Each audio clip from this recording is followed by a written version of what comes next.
ರೇಣುಕಾಸ್ವಾಮಿಯ kidnap and murder ಕೇಸ್ನಲ್ಲಿ ಜೈಲಿಗೆ ಸೇರಿ ದರ್ಶನ್ ಅವರು ಇವತ್ತಿಗೆ 11ನೇ ದಿನ. ಈ 11ನೇ ದಿನ ಕುಟುಂಬಸ್ಥರ ಭೇಟಿ ಬಳಿಕ ಸ್ವಲ್ಪ ರಿಲ್ಯಾಕ್ಸ್ ಮೂಡ್ನಲ್ಲಿದ್ದಾರಂತೆ ದರ್ಶನ್.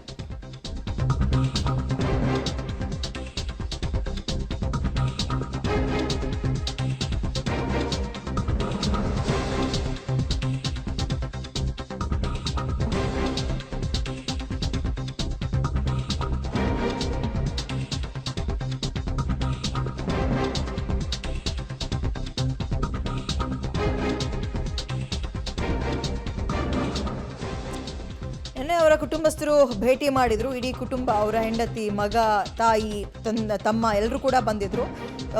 ಅವರೆಲ್ಲರನ್ನು ನೋಡಿದ ಮೇಲೆ ಸ್ವಲ್ಪ ರಿಲ್ಯಾಕ್ಸ್ ಮೂಡ್ನಲ್ಲಿದ್ದಾರೆ ದರ್ಶನ್. ಸುಮಾರು 20 ನಿಮಿಷಗಳ ಕಾಲ ಅವ್ರಿಗೆ ಅವಕಾಶ ಮಾಡಿಕೊಡ್ಲಾಗಿತ್ತು ಕುಟುಂಬವನ್ನ ಮಾತನಾಡಿಸ್ಲಿಕ್ಕೆ. ಆ ಸಂದರ್ಭದಲ್ಲಿ ದರ್ಶನ್ಗೆ ಬುದ್ಧಿವಾದವನ್ನ ಮತ್ತೆ ಧೈರ್ಯವನ್ನ ಕೂಡ ಹೇಳಿದಾರಂತೆ ದರ್ಶನ್ ತಾಯಿ. ಎಲ್ಲ ಘಟನೆಗಳು ಆಕಸ್ಮಿಕ ಅಂತ ಆ ಸಂದರ್ಭದಲ್ಲಿ ಏನಾಯ್ತು ಅನ್ನೋದನ್ನ ಅವರ ತಾಯಿಗೆ ದರ್ಶನ್ ವಿವರಿಸಿದ್ದಾರೆ. 11ನೇ ದಿನ ಇಲ್ಲಿ ತನಕ ತುಂಬಾ ಮಂಕ್ ಆಗಿದ್ರು, ಸೈಲೆಂಟ್ ಆಗಿದ್ರು. ಕಳೆದ ವಾರ ಅವರ ಹೆಂಡತಿ ಮತ್ತು ಮಗ ಹೋಗಿ ಭೇಟಿ ಮಾಡ್ಕೊ ಬಂದಿದ್ರು. ನಿನ್ನೆ ಇಡೀ ಫ್ಯಾಮಿಲಿ ದರ್ಶನ್ರನ್ನ ಹೋಗಿ ಭೇಟಿ ಮಾಡ್ಕೊಂಡು ಬಂದ ಬಳಿಕ ತಾಯಿಯನ್ನ ನೋಡಿದ್ಮೇಲೆ ಸ್ವಲ್ಪ ಸಮಾಧಾನದ ನಿಟ್ಟುಸಿರು, ರಿಲ್ಯಾಕ್ಸ್ ಮೂಡ್ನಲ್ಲಿದ್ದಾರೆ. ಒಂದು ರೀತಿ ಚೈತನ್ಯ ಬಂದಂತೆ ಕಾಣಿಸ್ತಾ ಇದೆ ಸ್ವಲ್ಪ ಮಟ್ಟಿಗೆ ದರ್ಶನ್ ಅವರಲ್ಲಿ ಅನ್ನುವಂತಹ ಮಾಹಿತಿ ಸದ್ಯಕ್ಕೆ ಸಿಗ್ತಾ ಇದ್ದು. 20 ನಿಮಿಷಗಳ ಕಾಲ ಅವರ ಭೇಟಿಗೆ ಅವಕಾಶವನ್ನು ಮಾಡಿಕೊಡ್ಲಾಗಿತ್ತು.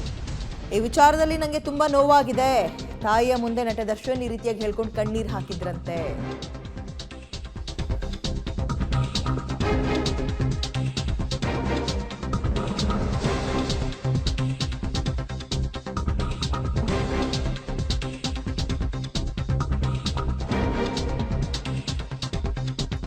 ತಾಯಿಯ ಮುಂದೆ ನಟ ದರ್ಶನ್ ಕಣ್ಣೀರು ಹಾಕಿದ್ರಂತೆ. ವಿಚಾರದಲ್ಲಿ ನಂಗೆ ತುಂಬಾ ನೋವಾಗಿದೆ ಅಂತ. ಸಂದರ್ಭದಲ್ಲಿ ಅವರ ತಾಯಿ ಮೀನಾ ಮಗನಿಗೆ ಧೈರ್ಯ ತುಂಬುವಂತಹ ಕೆಲಸ ಮಾಡಿದ್ದಾರೆ. ಅವರ ತಾಯಿ ಎಲ್ಲ ಬಂದು ಭೇಟಿಯಾಗಿ ಹೋಗಿ ಮಾತಾಡಿಸಿದ ನಂತರ ಆಕ್ಟಿವ್ ಆಗಿದ್ದಾರೆ ದರ್ಶನ್ ಅವರು.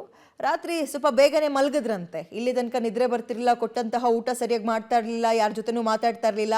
ಬಟ್ ನೆನ್ನೆ ಸ್ವಲ್ಪ ರಿಲ್ಯಾಕ್ಸ್ ಮೋಡಿಗೆ ಬಂದಂಗೆ ಕಾಣಿಸ್ತಾ ಇದೆ. ಬೆಳಗ್ಗೆ ಎದ್ದು ಮೆಡಿಟೇಷನ್ ಕೂಡ ಮಾಡಿದ್ರಂತೆ. ಸದ್ಯಕ್ಕೆ ಅವ್ರ ಪಾಲಿಗಿರುವಂಥದ್ದು ಅದೊಂದೇ, ಅವ್ರ ಜೊತೆಯಲ್ಲಿ ಮೆಡಿಟೇಷನ್ ಅಥವಾ ಧ್ಯಾನ ಮಾಡಿಕೊಂಡು ಮನಸ್ಥಿತಿಯನ್ನು ಕಂಟ್ರೋಲಲ್ಲಿ ಇಟ್ಕೊಳ್ಳೋದು, ಸಮಾಧಾನವಾಗಿರುವಂಥದ್ದು. ಸೊ ನೆನ್ನೆ ಅವರ ತಾಯಿಯನ್ನು ನೋಡಿದ ತಕ್ಷಣ ನಿರಾಳರಾಗಿದ್ದಾರೆ. ಅವರ ಮನಸ್ಸು ಒಂದು ರೀತಿ ನಿರಾಳವಾಗಿದೆ ದರ್ಶನ್ರದ್ದು ಅನ್ನುವಂತಹ ಮಾಹಿತಿ ಸದ್ಯಕ್ಕೆ ಸಿಗ್ತಾ ಇದೆ. ಎಲ್ಲರೂ ಕೈ ಕೊಟ್ಟರು, ದೇವ್ರ ಕೈ ಕೊಟ್ಟರು, ಕೊನೆ ಕೈ ಹಿಡಿಯೋ ತಾಯಿ ಅಂತಾರಲ್ಲ, ಅದೇ ಇಲ್ಲೂ ಕೂಡ ಆದಂಗೆ ಕಾಣಿಸ್ತಾ ಇದೆ. ಹೆಚ್ಚಿನ ಡೀಟೇಲ್ಸ್ ನಮ್ಮ ಪ್ರತಿನಿಧಿ ಅಂಬರೀಷ್ ನೀಡ್ತಾರೆ. ಅಂಬರೀಷ್, 11ನೇ ದಿನದ ದಿನಚರಿ ಹೇಗೆ ಶುರುವಾಯಿತು ದರ್ಶನ್ರದ್ದು? ಕುಟುಂಬಸ್ಥರನ್ನ ಭೇಟಿಯಾದ ಮೇಲೆ ಅವರ ಮನಸ್ಥಿತಿಯಲ್ಲಿ ಸ್ವಲ್ಪ ಸಮಾಧಾನ ಅನ್ನುವಂಥದ್ದು ಕಂಡು ಬಂತಂತ ಡೀಟೇಲ್ಸ್ ಏನು ಸಿಗ್ತಾ ಇದೆ? ವಿದ್ಯಾ, ಖಂಡಿತವಾಗೂ 11 ದಿನ ಜೈಲಿನಲ್ಲಿ ದರ್ಶನ್ ಕಳೆದಿರುವಂಥದ್ದು. ಅದರಲ್ಲೂ ಸಹ ನಿನ್ನೆ ಕುಟುಂಬಸ್ಥರನ್ನ ನೋಡಿದ ಮೇಲೆ ಸ್ವಲ್ಪ ಮಟ್ಟಿಗೆ ರಿಲ್ಯಾಕ್ಸ್ ಆಗಿದ್ದಾರೆ. ಜೊತೆಗೆ ರಾತ್ರಿ ಬೇಗನೆ ಊಟ ಸ್ವಲ್ಪ ಮಾಡಿ ನಿದ್ದೆಗೆ ಜಾರಿರುವಂಥದ್ದು. ಇನ್ನು ಬೆಳಿಗ್ಗೆ ಎಂದಿನಂತೆ ಎದ್ದು ಯೋಗ ಮತ್ತು ಧ್ಯಾನವನ್ನ ಮಾಡಿ ಸುಮಾರು ಕಾಲ ಕಳೆದಿದ್ದಾರೆ. ನಂತರ ಬಿಸಿನೀರನ್ನು ಕುಡಿದು ಏನು ಜೈಲಿನಲ್ಲಿ ಕೊಟ್ಟಂತಹ ತಿಂಡಿಯನ್ನ ಸೇವನೆ ಮಾಡಿರುವಂಥದ್ದು.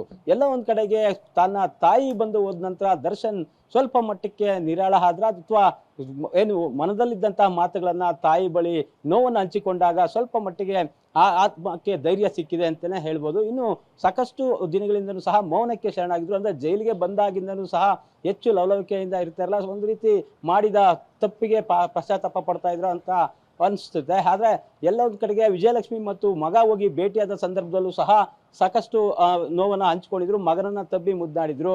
ಆದ್ರೆ ನಿನ್ನೆ ತಾಯಿಯನ್ನ ನೋಡಿದ ತಕ್ಷಣನೇ ಏನು ದರ್ಶನ್ ಅವರ ತಾಯಿ ಮೀನಾ ಜೈಲಿನ ಒಳಗಡೆ ದರ್ಶನ್ ಭೇಟಿಗೆ ಹೋದ ಸಂದರ್ಭದಲ್ಲಿ ನೇರವಾಗಿ ತಾಯಿಯನ್ನ ತಬ್ಕೊಂಡು ಕೆಲವು ನೋವಿನ ಮಾತುಗಳನ್ನ ತಾಯಿ ಬಳಿ ಹೇಳಿರುತ್ತದೆ. ನೋವಿನ ಮಾತನ್ನ ಹೇಳ್ತಿದ್ದಾಗೆ ಸಂಪೂರ್ಣವಾಗಿ ದರ್ಶನ್ ಅವರ ತಾಯಿ ಕಣ್ಣಲ್ಲೂ ಸಹ ನೀರು ಬರ್ತದೆ. ಆ ಸಮಯದಲ್ಲಿ ನೀನು ಯಾವುದೇ ಕಾರಣಕ್ಕೂ ಧೃತಿಗೆಡಬೇಡ, ನಿನ್ನ ಆರೋಗ್ಯವನ್ನ ಮುಖ್ಯವಾಗಿ ನೋಡ್ಕೋ, ಜೊತೆಗೆ ಮುಂದಿನ ಕಾನೂನು ಹೋರಾಟ ಏನಿದ್ರು ಕುಟುಂಬದವರು ನಾವು ನಿನ್ನ ಜೊತೆಲಿ ಇರ್ತೀವಿ ಅನ್ನೋ ಮಾತನ್ನ ದರ್ಶನ್ ಅವರ ತಾಯಿ ದರ್ಶನ್ಗೆ ಒಂದು ಧೈರ್ಯವನ್ನ ತುಂಬುವಂತ ಕೆಲಸ ಮಾಡಿದ್ದಾರೆ. ಎಲ್ಲ ಒಂದ್ ಕಡೆಗೆ ತಾಯಿಯ ಮಾತು ದರ್ಶನ್ಗೆ ಒಂದ್ ರೀತಿ ನೆಮ್ಮದಿ ತಂತ, ಅಥವಾ ಏನ್ ಒಂದ್ ಕಡೆಗೆ ದರ್ಶನ್ಗೆ ಒಂದು ಕಾಡ್ತಾ ಇದ್ದು ಇಡೀ ನಮ್ಮ ಕುಟುಂಬದ ಮಾನ ಮರ್ಯಾದೆ ಬೀದಿಗೆ ಹೋಯ್ತಲ್ಲ ಅನ್ನೋ ಒಂದು ಕಾಡ್ತಾ ಇತ್ತು. ಹಾಗೆ ಎಲ್ಲೊಂದ್ ಕಡೆ ತಾಯಿ ಬಂದು ಮಾತನಾಡಿಸಿ ಹೋದ ನಂತರ ದರ್ಶನ್ ಫುಲ್ ರಿಲ್ಯಾಕ್ಸ್ ಮೂಡಲ್ಲಿರುವಂಥದ್ದು.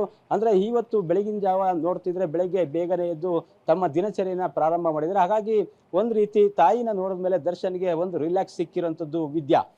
ಓಕೆ, ಇಡೀ ಜಗತ್ತೇ ವಿರುದ್ಧವಾಗಿ ನಿಂತರು ಕುಟುಂಬ ಒಂದು ತನ್ನ ಪರವಾಗಿದೆ ಅಂದ್ರೆ ಅವ್ರಿಗೆ ಸಿಗುವಂತಹ ಧೈರ್ಯವೇ ಬೇರೆ, ನಿಜ. ಇದರ ಜೊತೆಗೆ ಅವರ ಸ್ನೇಹಿತರೆಲ್ಲರೂ ಕೂಡ ಬರ್ತಾ ಇದ್ದಾರೆ ಅವ್ರನ್ನ ಭೇಟಿಯಾಗೋಕೆ, ಬಟ್ ದರ್ಶನ್ ಯಾಕೋ ಮನಸ್ಸು ಮಾಡ್ತಿಲ್ಲ ಅನ್ನೋ ಮಾಹಿತಿ ಕೂಡ ಸಿಗ್ತಾ ಇತ್ತು, ಹೌದಾ? ದಿವ್ಯಾ, ಖಂಡಿತವಾಗೂ. ಯಾಕಂದರೆ ಜೈಲಿನಲ್ಲಿ ವಾರಕ್ಕೆ ಎರಡು ಎಂಟ್ರಿ ಮಾತ್ರ ಇರ್ತದೆ, ಅದು ಕುಟುಂಬದವ್ರಿಗೆ. ಒಂದು ಮೂರನೇ ಎಂಟ್ರಿ ಬಂದು ಅಡ್ವೊಕೇಟ್ ಭೇಟಿ ಆಗೋದಕ್ಕೆ ಅವಕಾಶ ಇರ್ತದೆ. ಹಾಗಾಗಿ ಎಲ್ಲರಿಗೂ ಸಹ ಅವ್ರ ಸ್ನೇಹಿತರು ಅಥವಾ ಸಹ ನಟರು ಇರ್ಬೋದು, ಬೇರೆ ಬೇರೆ ಆಪ್ತರು ಯಾರೇ ಬಂದರೂ ಸಹ ಜೈಲಿಗೆ ಬಿಟ್ಟಾಗ ತಮ್ಮ ಕುಟುಂಬದವರು ಇರ್ಬೋದು ಅಥವಾ ಪತ್ನಿಯನ್ನ ಭೇಟಿ ಆಗೋದಕ್ಕೆ ಅವಕಾಶ ಸಿಗಲ್ಲ. ಹಾಗಾಗಿ ಎಷ್ಟು ಹೆಚ್ಚಿಗೆ ಜನ ಬಂದರೂ ಸಹ ಅವಕಾಶ ಯಾರಿಗೂ ಸಹ ಕೊಡಬೇಡಿ ಅಂತೇಳಿ ಜೈಲು ಅಧಿಕಾರಿಗಳ ಬಳಿ ದರ್ಶನ್ ಖುದ್ದು ಮನವಿ ಮಾಡ್ಕೊಂಡಿದ್ರು. ಯಾಕಂದ್ರೆ ಕಳೆದ ವಾರ ಶನಿವಾರನೇ ಏನು ದರ್ಶನ್ ಅವರ ತಾಯಿ ಮತ್ತು ತಮ್ಮ ಬರಬೇಕಾಗಿತ್ತು. ಆದ್ರೆ ಅವತ್ತು ಬರೆದಿದ್ದ ಕಾರಣ ರಕ್ಷಿತಾ ಮತ್ತು ಪ್ರೇಮ್ ಅವರಿಗೆ ಶನಿವಾರ ಸಂಜೆ ಒಂದು ಭೇಟಿಗೆ ಅವಕಾಶವನ್ನ ಕಲ್ಪಿಸ್ಕೊಡ್ಲಾಗಿತ್ತು. ಆ ನಂತರ ಇವತ್ತು ಏನು ನಿನ್ನೆ ಸೋಮವಾರ ಆಗಿರೋದ್ರಿಂದ ಸೋಮವಾರ ತನ್ನ ಇಡೀ ಕುಟುಂಬ ಜೈಲಿಗೆ ಭೇಟಿ ಕೊಟ್ಟಿದ್ದ ಹಿನ್ನೆಲೆ ಈಗ ಅವರು ಇನ್ನೊಂದು ಎಂಟ್ರಿ ಇರ್ತದೆ. ಈ ವಾರದಲ್ಲಿ ಯಾರು ಬೇಕಾದ್ರೂ ಅವರು ಯಾರಿಗೆ ಅನುಮತಿ ಕೊಡ್ತಾರೆ ಅಥವಾ ದರ್ಶನ್ ಆಯ್ತು ಕಳಿಸ್ಕೊಡಿ ನಾನು ಭೇಟಿ ಆಗ್ತೀನಿ ಅಂದ್ರೆ ಮಾತ್ರ ಅವಕಾಶ ಜೈಲು ಅಧಿಕಾರಿಗಳು ಕಲ್ಪಿಸ್ಕೊಡುವಂಥದ್ದು. ಇಲ್ಲ ಅಂತಂದ್ರೆ ದರ್ಶನ್ ನೇರವಾಗಿ ಯಾರಿಗೂ ಅವಕಾಶ ಕೊಡಬೇಡಿ ಅಂತ ಹೇಳಿದ್ರೆ ಯಾರಿಗೂ ಸಹ ಅವಕಾಶ ಸಿಗಲ್ಲ. ಹಾಗಾಗಿ ಹೆಚ್ಚಿಗೆ ಏನಾದ್ರು ಅವಕಾಶ ಕೊಟ್ಟಾಗ ಭೇಟಿಗೆ ಬೇರೆ ಕೈದಿಗಳು ಸಹ ಅದನ್ನ ಪಾಲನೆ ಮಾಡ್ತಾರೆ. ಜೊತೆಗೆ ಅವರು ಸಹ ನ್ಯಾಯಾಲಯದ ಮೊರೆ ಹೋಗಿ ಈ ರೀತಿ VIP ವಿಶೇಷವಾಗಿ ದರ್ಶನ್ಗೆ ನಟ ಆಗಿರೋದ್ರಿಂದ ಹೆಚ್ಚು ಅವಕಾಶ ಕೊಡ್ತಾರೆ, ಹಾಗಾಗಿ ನಮಗೂ ಅವಕಾಶ ಕೊಡಿ ಅಂತ ಕೇಳ್ತಾರೆ ಅಂತೇಳಿ ಜೈಲಧಿಕಾರಿಗಳು ಸಹ ಎಲ್ಲ ಒಂದ್ ಕಡೆಗೆ ಒಂದು ದರ್ಶನ್ಗೂ ಸಹ ಮನವರಿಕೆ ಮಾಡಿಕೊಟ್ಟಿರ್ಬೇಕು ಅನ್ಸುತ್ತೆ ವಿದ್ಯಾ. ವೆಲ್, ಥ್ಯಾಂಕ್ ಯು ಅಂಬರೀಶ್ ತಮ್ಮ ಡೀಟೇಲ್ಸ್ಗೆ.